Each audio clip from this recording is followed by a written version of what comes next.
For a long time, deploying autonomous AI agents has been bottlenecked by a major flaw in how they interact with external systems. Time-driven polling. Imagine you want an AI assistant to monitor a server for errors or wait for a pull request to be approved. In the past, the agent had to run a continuous loop, manually checking the status every minute. It essentially asked, "Is it done yet? How about now?" Over and over.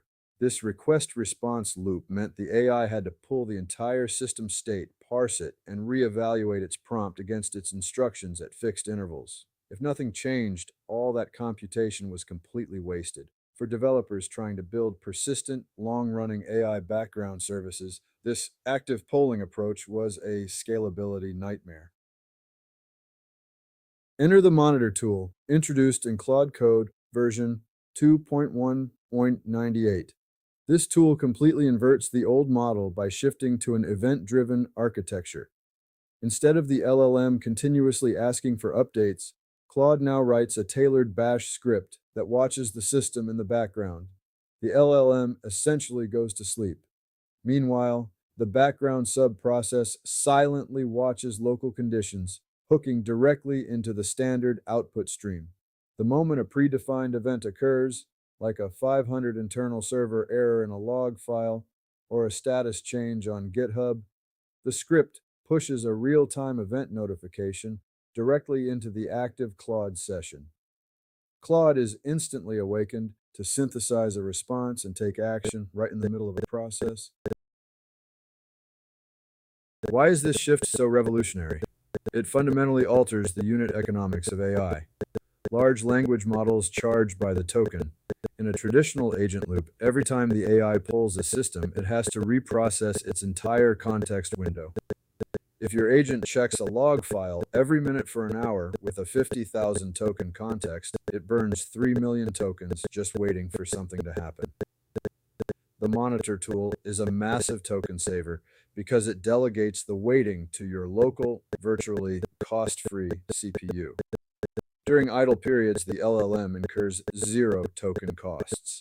You are only charged when the exact event you care about happens and the agent actively wakes up. This effectively solves the severe token exhaustion problems that previously required complex third-party budget plugins. However, giving an AI the ability to spin up persistent, unattended background scripts significantly expands your system's attack surface. If an agent falls victim to prompt injection, say by reading malicious code in an open-source PR, the monitor tool could theoretically be weaponized to run unauthorized surveillance or exfiltrate data incrementally. Recognizing this, Anthropic deployed critical security infrastructure alongside the tool.